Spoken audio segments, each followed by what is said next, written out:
My friends, and a special pre-Rosh Hashanah request to each and every one of you.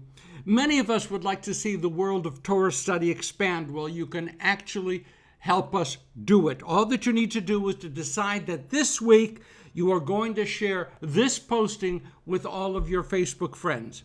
Attach a note to your posting inviting friends either to friend me or to send me an email directly, and they'll be added to our growing YouTube community.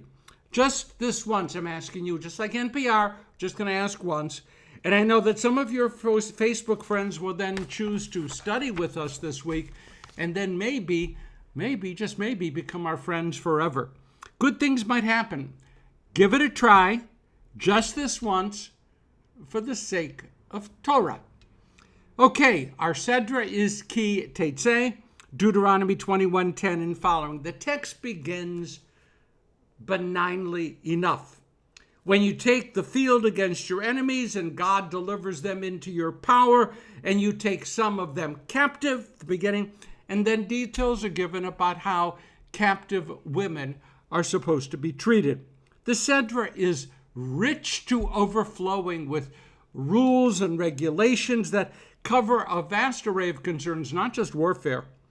And it is actually quite challenging for anyone who is really studying the Talmud not to come across verses from our Sedra in the material that they're studying in the Talmud. It is that full of good things. But let's not be enticed right now into a consideration of all of those rules and regulations and values and exhortations. Too much. Maybe next year, probably not all of it next year either, but not this year. Let's sharpen our focus on just the opening verse. When you take the field against your enemies. Question: who are our enemies? Part of the answer is to be found at the very end of our Sedra, where we encounter a passage that we read each year immediately prior to Purim. Zachor et asher asa lacha Amalek. Remember that which Amalek did to you on your journey after you left Egypt. Zachor, and then these words in our text. And so you shall blot out the memory of Amalek from under the heaven. So Amalek is to be our enemy forever, since they attacked the fleeing slaves just at the very beginning of the Exodus. Let's be clear. This text is no less than a call for genocide. Amalek and all of the descendants of Amalek and all of those who act as Amalek did are to be our eternal enemies. They are to be utterly destroyed. Rabbi Shai Held properly notes a really strange fact about all of this. The Egyptians are not treated this way inside the Torah. The Egyptians who enslaved us for several hundred years, the Egyptians whose taskmasters beat us and humiliated us, they're not to be our permanent enemies. That category belongs only to Amalek, cruel, barbarous Amalek. Amalek was ruthless to the weak and the defenseless. Amalek acted as wild animals that attack the weak members of a herd. They are to be our enemies forever, not Egypt. Okay, we have Amalek. Who else would fit under the category of our enemies? Jewish law in the Mishnah posits two different kinds of warfare. There's a milchemet reshut and a milchemet chova. Milchama is war. Milchemet reshut, milchemet chova. Milchemet chova is an obligatory war fought against anybody who attacks us. The second enemy is, therefore, any nation that physically endangers our borders. Makes sense. That's fine. It's a defensive war, a war that prevents an attack or responds to an attack. The milchemet reshut, the non-obligatory war, the optional war, is understood to be war fought in order to expand the nation's borders. But such a permitted war must be approved in advance by the religious authorities as well as by the nation's courts.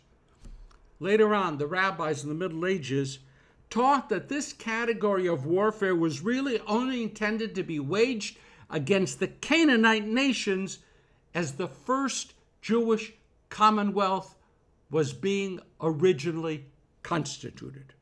From that point on, an expansionist war is therefore no longer to be on the Jewish table.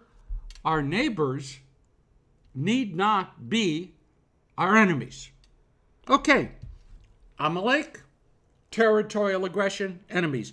Who else might be our enemies? All of Deuteronomy views idolatry as one of the most severe of all sins, along with murder and sexual assault. These three are what actually some people have come to call the three cardinal sins of Judaism: murder, sexual offenses, idolatry. Did you ever ask yourself, murder, sexual offenses, idolatry, how idolatry fits in with the other two? Strange, right? Idolatry and those who practice idolatry are considered to be enemies and threats, not just to the physical survival of the Jewish people, but to the worldview of Judaism itself. Those who deny the oneness of God, those who deny the sanctity of the home, those who see the world as lacking in all spiritual purpose and intention are assaulting the moral foundations of Judaism and subverting our ancient goal of bringing light into a very dark world. These are existential threats, no less serious than those who would attack our borders. The forces they worship can shatter humankind. Enemies. Yep, okay, we get it. But certainly today we don't take the battlefield against idolaters. And today we don't conduct wars of extermination against idolaters. Today we treat such enemies differently. Today, these enemies, those who challenge our core values, are to be fought by strengthening our own inner core, by knowing with ever-growing clarity what our Torah is all about and what Torah demands of us. These enemies are to be fought by opposing whoever preaches doctrines that diminish the value of human life, who sanctify hatred and racism, who worship gods of wealth and of privilege, while ignoring the needy, the homeless, the wanting, the lonely, the different, the isolated.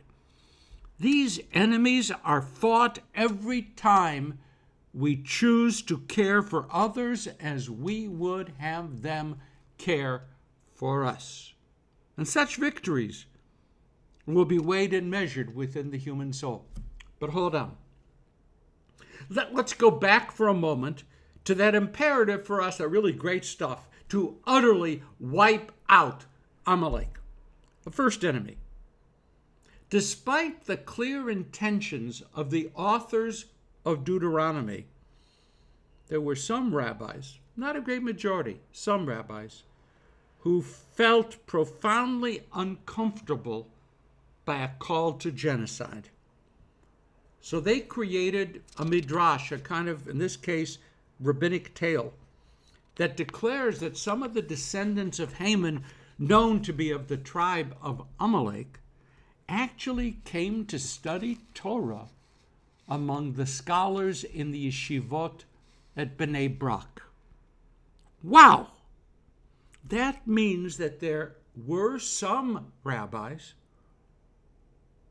who once again set aside an explicit teaching of Torah and not only left the door open for descendants of Amalek to join the Jewish people, but for those folks to actually become part of our cultural, scholarly elite.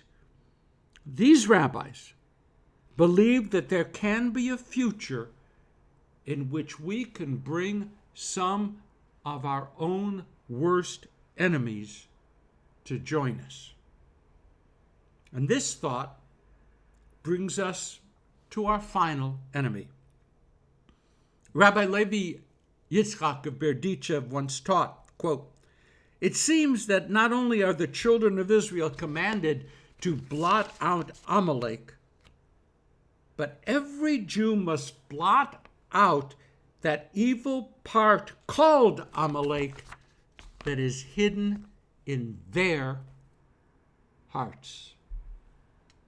Shai Held maintains that we should not invoke the language of Amalek and of evil enemies more generally, unless and until we are willing to recognize the evil potential that is found within ourselves as well.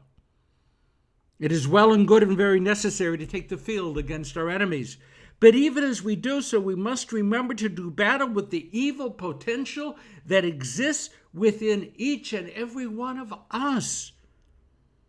The enemy within us is no less dangerous to us than the enemy attacking our borders. Rosh Hashanah is approaching. Slichot will take place on Saturday evening, September 21st.